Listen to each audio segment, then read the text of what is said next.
Welcome to the channel and welcome to this reveal video of two new factions coming out for games of Warhammer 40k, the Elucidian Starstriders and the Gellerpox Infected.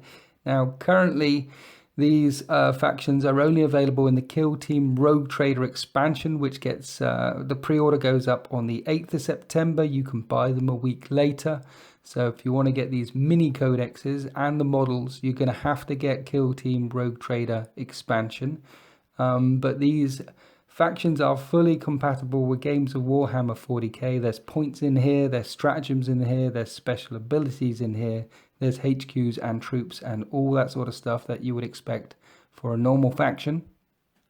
Okay, before we begin, for those of you out there hoping to see every single points value and data sheet and all the special rules for these characters, then this is not the video for you. I am certain that there will be other channels out there and other bloggers willing to spill every single thing that they find in these books, but Games Workshop have been kind enough to give me this sneak peek so I can share it with you guys, and I don't want to upset them too much, so they can keep sending me things so that I can share these sneak peeks with you guys. So if you want a sneak peek, then this is the video for you. If you want an idea what this is all about, then this is the video for you. If you want every single little bit of detail, then unfortunately this is not the video for you. So what we have here is two new codexes, two new mini codexes, and I'm calling it. The way these are set out suggests to me, tells me that these factions will be expanded in the future. So for example, in the Elucidian Starstriders book, there is a HQ and some troops and 3 elites. That's what you get, a HQ, some troop, 1 unit of troops and 3 elites. And the warlord trait for the HQ, her name is Elucia Vane, says if she is your warlord, then she gains this warlord trait. So the only reason why they would say if she is your warlord is if there were other warlords coming in the future. And her warlord trait basically gives you 3 additional command points, which can only be spent on Elucidian Starstrider stratagems. And there's 8 Elucidian Starstrider stratagems in here. Now it says if she is your warlord, and there's a couple of other bits in this book that say things like that, which basically tell you outright that there's more rules, more models coming for the Elucidian Starstriders in the future. Their ability that they all share, like their trait, is called the Warrant of Trade, and a model with this ability can embark onto any Imperium transport, even though the transport in question might normally only permit models with other faction keywords to do so. All other restrictions apply. So the Elucidian Starstriders with their Warrant of Trade can get inside Land Raiders and Rhinos and Chimeras and Storm Ravens even. Elucia Vane, the only HQ in this book, is a Strength 3, Toughness 3, 4 wounds model. She's got a 4-up invulnerable save, and she allows reroll hit rolls of 1 made for other Starstrider units within 6 inches of her. She has a Strength 4 -2 AP 2 damage pistol, and she has a cane, a monomolecular cane rapier, which is Strength user, so it's only Strength 3 at -4 AP, but she has got 3 attacks. And once per battle, while she is in close combat, you can pick an enemy model within 1 inch of her and roll a dice, and on a 4-up, that model's unit suffers D3 mortal wounds. She has the infantry keyword and the character keyword and the rogue trader keyword. Again, another hint of something coming in the future. She costs 45 points. And there's a unit of troops in this book, and they're called the Void's Men at Arms. Here you get the dog. There's a dog called Aximilian, and he's a Strength 3, Toughness 3, 1 wound, 6-up save thing for 6 points. You've got 2 attacks at Strength 3. And the Void's Men at Arms are essentially guardsmen. They're Strength 3, Toughness 3, 1 attack with a 5-up save, and they carry las guns and las pistols, but you can give them artificer shotguns, you can give them a rotor cannon, and these are Strength 4 weaponry. So the rotor cannon is a heavy 4, 24-inch range, Strength 4, -1 AP, 2 damage gun. They also have this Rogue Trader retinue ability, which means basically you can't set them up before you set up your HQ, and once you put them down, everyone in this unit must be within 6 inches of her. But they all get placed on the battlefield at the same time. Then there's 3 elites in this book. There's Electromaster, and he's Larsen van der Graus.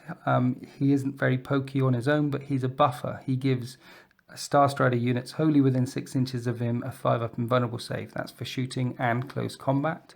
Then there's a Rejuvenant Adept, basically a surgeon, basically an apothecary. Again, she's not very pokey, except for the fact that on a 4-up, you can bring a infantry Starstrider unit back to life, regaining 1 lost wound. And then there's a Death Cult Executioner. Now, she's only toughness 3 with 2 wounds and a 5-up invulnerable save. However, she has got 4 attacks with her Death Cult Power Blade at strength 4 minus 2 AP. 4 attacks at strength 4 minus 2 AP, and she re-rolls all hit rolls when she goes flying in there, or when you go charging her, or when she makes a heroic intervention. She hits on a 3-up, however. So 1 HQ, some troops, and 4 elites. And if your army is battle-forged and includes a Lucia Vane, you have access to the stratagems shown, and there are 8 stratagems. And they all cost 1 command point, and they're specific to the specific models. 7 out of 8 of them are. 1 of them isn't. One of them is Personal Teleportarium Chamber for 1 command point. Basically, you can, at the end of any of your movement phases, they can teleport into battle, and you can set them up anywhere on the battlefield that's more than 9 inches away from enemy models. Interestingly, the stratagem says, set up all Elucidian Starstrider units from your army in a teleportarian chamber instead of placing them on the battlefield. For 1 command point, all of them in a teleporter. And then your elites could pop out in different directions. The other stratagems are a bit like this. So 1 with the Electromotive Force. This only affects Larsen van der Graus, who is the guy who gives the 5-up invulnerable save. Use this stratagem in your movement phase. Instead of moving him normally, remove him from the battlefield, and at the end of a movement phase, set him up anywhere on the battlefield that's more than 9 inches away from an enemy model. Killing strikes for the assassin. Use this stratagem before fighting with the Conoso Pond in the fight phase. Until the end of the fight phase, the damage characteristics of her power blades is increased by D3 when in targeting infantry units. Larsen van der Graus. Use this stratagem at the end of your turn if Larsen van der Graus is within 3 inches of an objective marker. Until the start of your next turn, add 1 to saving throws made for him and increases attacks characteristics by 1. I won't go into all of them, but that's essentially what they do. 7 out of 8 of them pimp an individual character rather than have army-wide benefits. Nothing game-breaking, all 1 command point each. And that's it for the Elucidian Starstriders Codex for now. You've got essentially not a very tough HQ or troops or elites. Everyone in here is toughness 3. And everyone in here at the moment is designed for kill team games. You can drop them in games of Warhammer 40k if you want to. They are cheap points wise, and it would certainly look very interesting and very fluffy, very narrative, but there's nothing game breaking in here for now. When this book expands, because I fully expect a bigger codex to come out in the future, that warrant of trade ability, that ability for them all to get into any Imperium transport, might bring out some very interesting choices in the future. Might bring out some very interesting stratagems and ways of war in the future. We shall have to see. Currently, the Codex doesn't allow you to pick any other transport at all. What you'll be doing is bringing Space Marines along or Guard along, and there'll be some transports there, and then these guys can get inside those transports if you want them to, or just teleport them onto the battlefield for 1 command point. So that's what the Elucidian Starstriders do. The Gellerpox Infected are another brand new stratagem, and they've moved the narrative forward to bring these guys into the 40k universe. Why are they suddenly here? Well, there are many ways in which mankind might become mutated, such as radiation poisoning and the mutations of chaos, etc., etc. However, those mutants, known as the Gellerpox Infected, bear mutations from a vile strain of demonic disease that corrupts flesh and metal. Gellerpox is a mutative malady that spreads via contamination of Geller field generators, and these are the devices that protect the ships of humanity against the horrors of the warp. Now, Geller fields are so regularly monitored and tested that even the most cautious of test priests assume that any malfunction to the Geller field will be immediately discerned. However, the GW MacGuffin says that the effects of the Gellerpox are so slow to build.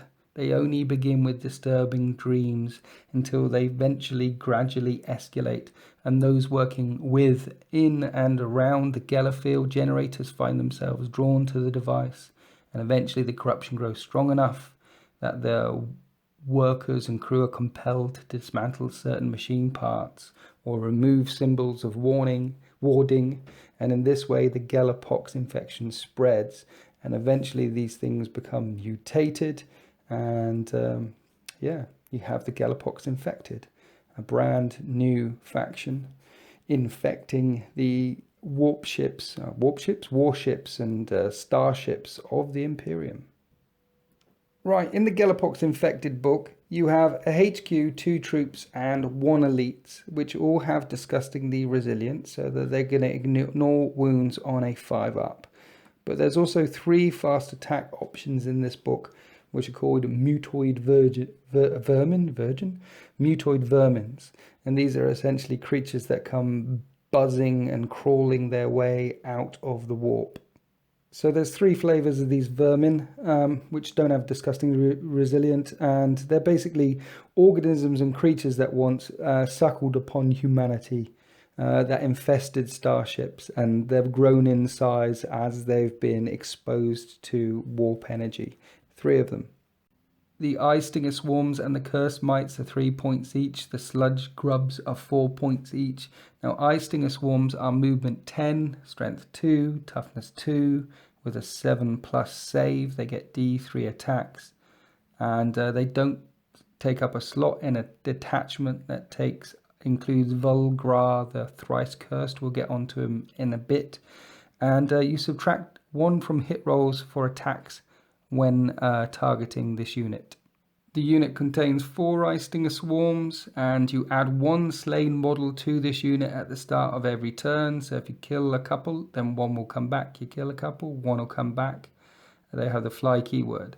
So strength 2, toughness 2, movement 10, 4 swarms, moving very quickly across the battlefield, basically being a screening unit or being a distraction unit. Then you have curse mites. Curse mites they move 8 instead of move 10. They're also strength 2, toughness 2 with a 6-up save, and they can re-roll failed charge rolls. In addition, whenever this unit piles in or consolidates, it moves 6 inches instead of 3.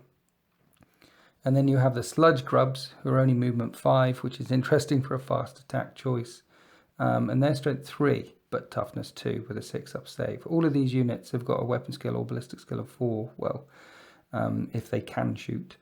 And these guys have caustic blood, and roll a d6 each time a model in this unit is slain in the fight phase, and on a 6, the unit that killed it suffers a mortal wound after all of its attacks had been made. So the vermin come in swarms of 4. 4 ice stinger swarms, 4 curse mites, or 4 sludge grubs. And they're all incredibly weak, and they're all incredibly cheap, but good distraction units or good screening units there. Now, the book itself, the main rule that you've got is disgustingly resilient. If you bring along Vulgra, the thrice cursed, you get 3 additional command points, and these can only be spent on Gellerpox infected stratagems. And again, it says here, if Vulgra, the thrice cursed, is your warlord, he always has the Twisted Brilliance warlord trait, which is the +3 command points. So if. So we're going to see other ones coming out, I am certain. And Vulgra, the thrice cursed, well, he moves 5 because he's a big boy. He's got a weapon skill of 3 and a ballistic skill of 6, and he's strength 5, toughness 5 with 5 wounds and a 6-up save and 4 attacks. His belly flamer is an assault d6, strength 4, and it automatically hits its target. So basically he's got a flamer weapon in his target, and in close combat, well, his 4 attacks are strength +1, so he's hitting at strength 6, a weapon skill 3 up, with a -2 AP and 2 damage. He has a 5 up in vulnerable save, as well as the 5 up ignore wounds with disgustingly resilient, and you subtract 1 from the leadership of characteristics of units while they're within 6 inches of him. So he's going to be tough to shift. His keywords: Nurgle, character, infantry, Twisted Lord keyword. So I firmly suspect we're going to see some new Twisted Lords coming up. He's a big boy. And there's Hull Breakers as well, which are very similar to him. Toughness 5, strength 5, 4 wounds, and it contains a Gnasher Screamer and 2 Nightmare Hulks. So this is a unit of 3 of these guys. They don't have a ballistic skill, they just hit on 4s in close combat. And subtract 1 from the leadership characteristics of units while they're within 6 inches of an enemy model with this ability. So again, they're doing -1 to leadership. So if you've got the Hull Breakers along with the HQ, then it's going to be -2 to your leadership while you're within 6 inches of these guys. And they have hideous mutations and a plague cleaver.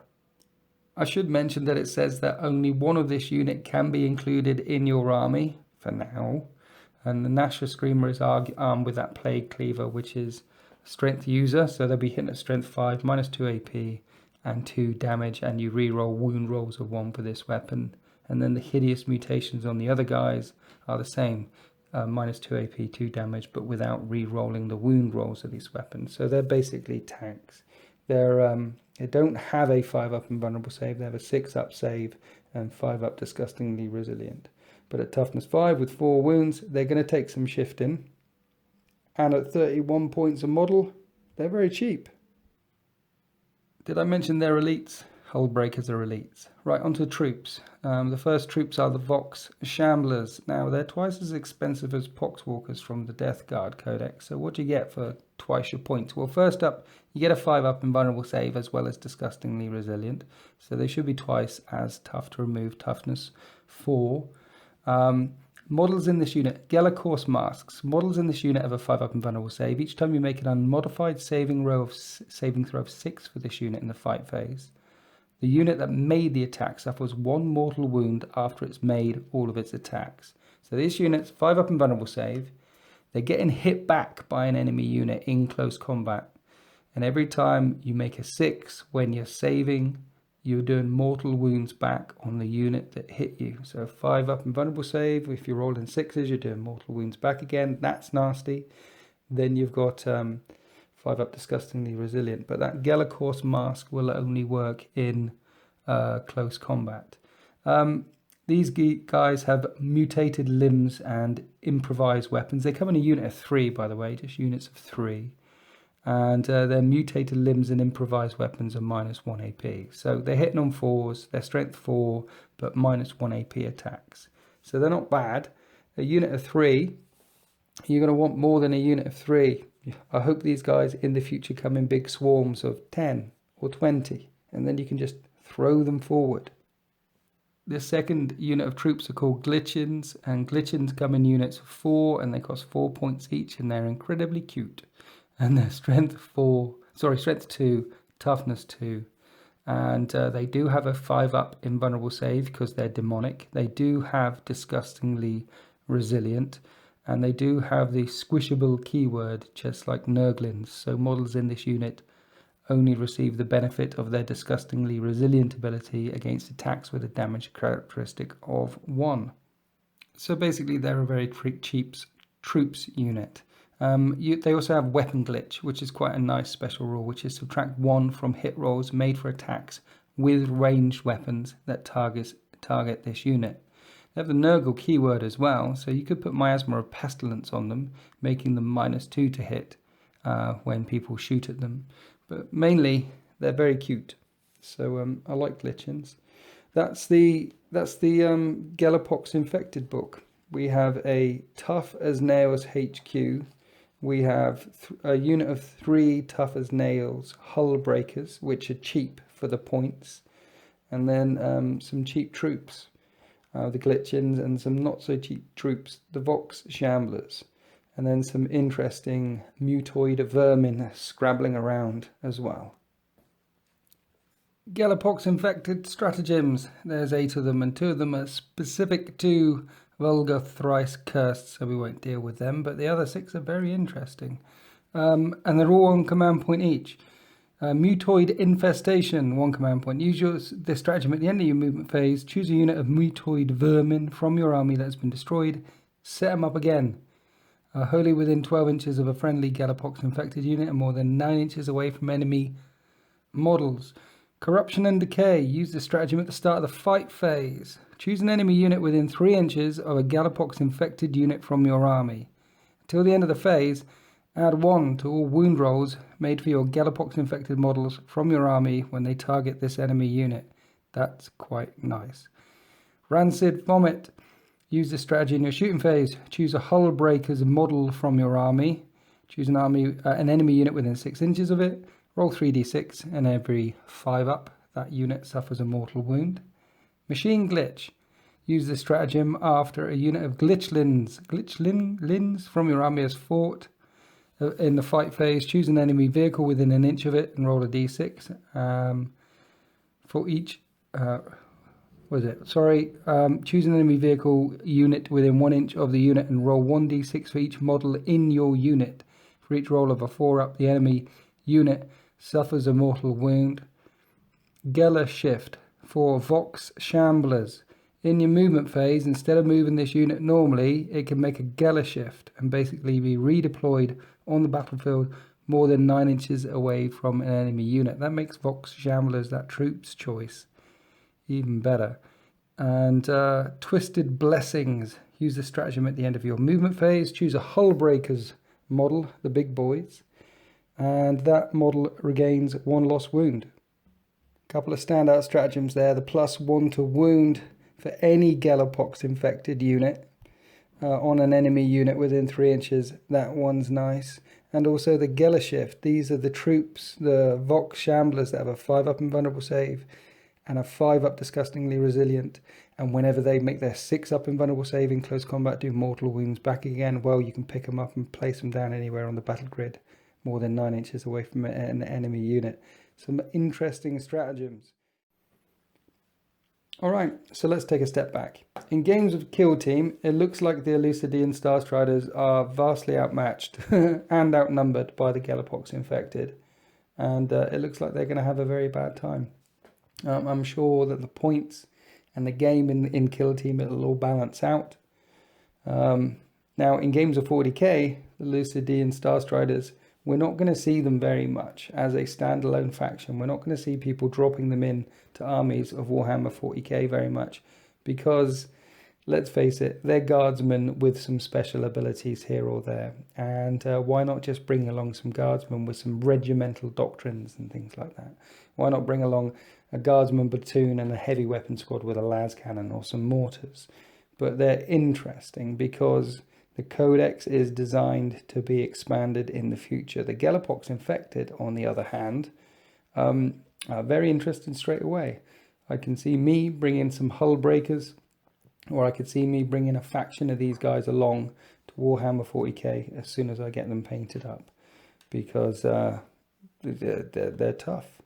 I like tough units, and there's also some very cheap small troops units in there which you can just throw at your opponents and use them as screen or use them as distraction units. But more importantly, what we have here is Games Workshop testing the waters with 2 new factions to see how these things sell, to see how these things get on. And I'm certain that we're going to see expansions in the future. So that's it for my review. That's it for my sneak peek behind the curtain of these 2 factions. Again, sorry that I can't spill the beans entirely and show you all the pictures, but then these kind of videos would stop and we'd all stop getting a behind the scenes look because I wouldn't be able to do these. Anyway, I'm going to shut up now. Thank you for listening. Happy wargaming.